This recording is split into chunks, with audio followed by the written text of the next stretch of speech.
بسم اللہ الرحمن الرحیم۔ السلام علیکم محترم ناظرین۔ تعلیمی معاملات، اصلاحات اور موجودہ ماحول پر ہمیں بات کرنی ہے۔ تعلیمی اصلاحات جو ہیں اس پر اگر ہم تھوڑا غور کریں، اس میں جو سب سے بڑا مسئلہ آ رہا ہے وہ یہ ہے کہ ہر حکومت کی اپنی کوئی پالیسی ہوتی ہے۔ اگر کسی حکومت کی ایک پالیسی بہت اچھی ہے تو آنے والی حکومت اس کو تسلسل کو برقرار نہیں رکھتی، جو کامیابی سے پیچھے ہٹا دیتی ہے۔ ہمیں کرنا کیا ہے؟ ہماری اس تعلیمی اصلاحات کے سلسلے کو، اس کے تسلسل کو ہمیں بہت بہتر طور پر دیکھنا ہوگا۔ اس میں سیاسی وابستگی سے بالا تر ہو کر اپنے ملک کا سوچنا ہوگا۔ تعلیمی بجٹ کی بات کریں تو تعلیمی بجٹ جو ہے اس میں بھی بہت سارے مسائل ہیں۔ ہم جی ڈی پی کا کتنا تعلیمی بجٹ پر خرچ کر رہے ہیں، باقی ممالک کہاں پہ اس معاملے کو لے کے چل رہے ہیں، یہ چیز ہمیں دیکھنا ہوگی۔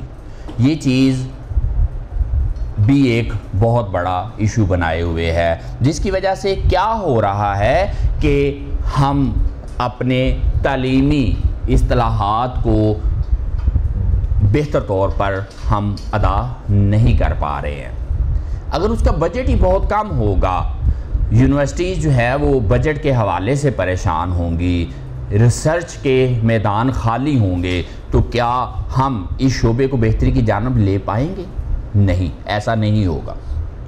اچھا، تین جو لوگ ہیں ان کا کردار اس میں بہت زیادہ اہم ہے، جو یقینی طور پر دیکھی جانے والی بات ہے۔ اساتذہ کا کردار ہمارے تعلیمی ماحول کو بہتر اور اصلاحات کو کامیاب کرنے میں اساتذہ کا کردار بہت زیادہ اہم ہے۔ اس کے بعد والدین کی جو ذمہ داری ہے، جس سے بہت سارے والدین اب اس ذمہ داری کو بطور احسن ادا کر رہے ہیں، لیکن بہت سارے لوگ اس ذمہ داری سے نالاں ہوتے ہوئے بہت پیچھے چلے جاتے ہیں۔ طلبہ کا کردار جو سب سے زیادہ کلیدی ہے، اس میں بھی ایک مسئلہ جو ہے وہ یہ آ رہا ہے کہ اب طلبہ کو بنیادی طور پر وہ بات سمجھائی ہی نہیں جاتی جس سے ان کی ہم توقعات باندھ لیتے ہیں۔ کیا کیریئر کونسلنگ ہے؟ نہیں۔ کیا بچوں کو ہر شعبے کے حوالے سے رہنمائی دی جاتی ہے؟ نہیں۔ کیا انہیں نمبر اور اس کے ساتھ اعتماد، باقی جو معاملات ہیں اس کو اس حوالے سے دیکھا جاتا ہے؟ نہیں، ایسا نہیں ہے۔ اگر ایسا نہیں ہے تو پھر ہم کس طرف جا رہے ہیں؟ ان تینوں کو، اساتذہ کو، والدین کو اور طلباء اور طالبات کو ایک پوائنٹ پہ فوکس ہونا ہوگا، جس سے یہ ہمارے تعلیمی جو میدان ہے اس میں ترقی کا سبب بنیں گے۔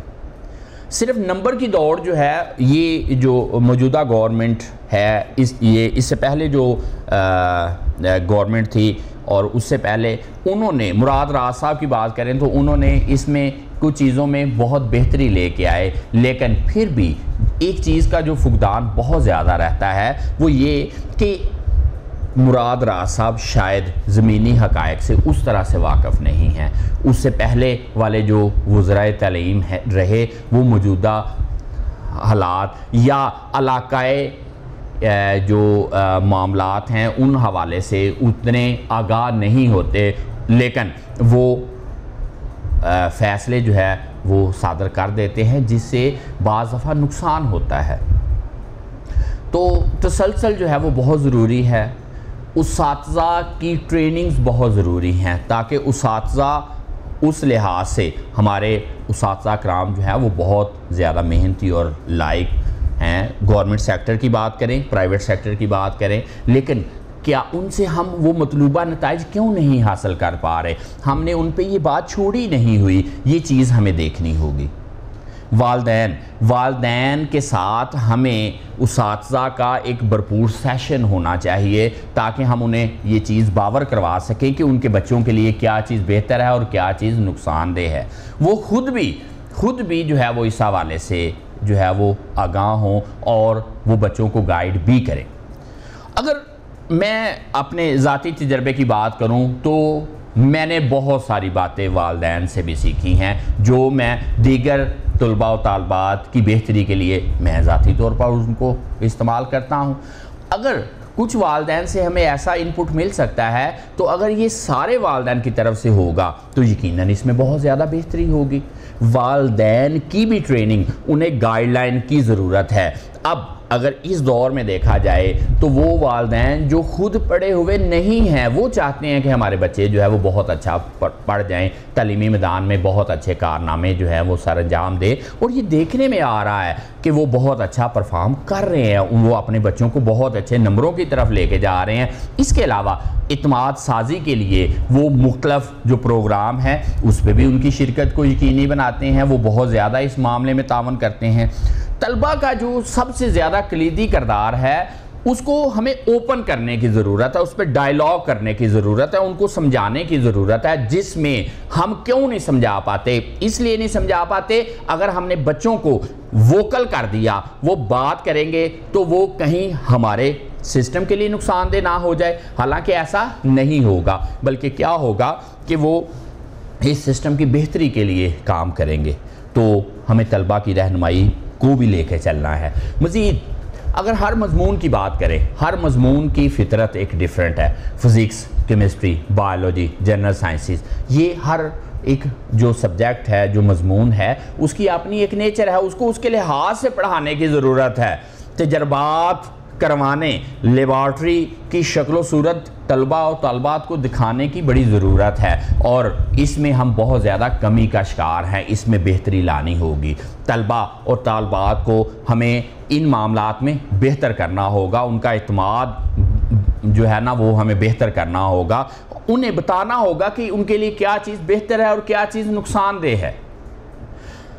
اب ایک اور پہلو پہ بات کرتے ہیں. موجودہ تعلیمی ماحول میں اگر دیکھا جائے، کووڈ کے دوران ہمارے جو نتائج تھے وہ بہت اچھے رہے.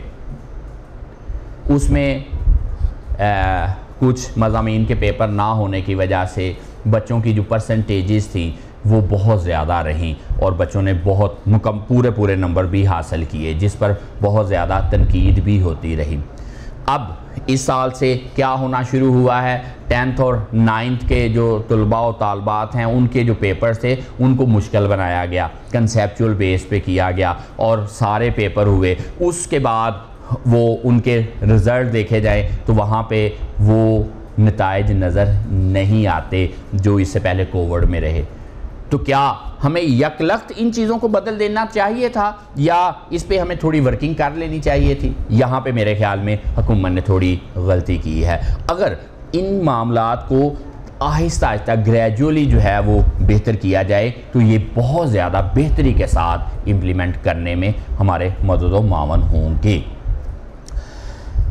اگر ایک پیپر کی جو نیچر ہے اس کو بدلا جا رہا ہے، کنسیپچول کو اس میں ڈالا جا رہا ہے، تو اس میں بھی والدین اور اساتذہ کو اعتماد میں لینا ہوگا، انہیں سمجھانا ہوگا تاکہ ان کا جو اثر ہے بچوں پر وہ زیادہ جو ہے وہ اثر انداز ہو اور اس سے بچوں میں بہتری جو ہے وہ آنا شروع ہو جائے.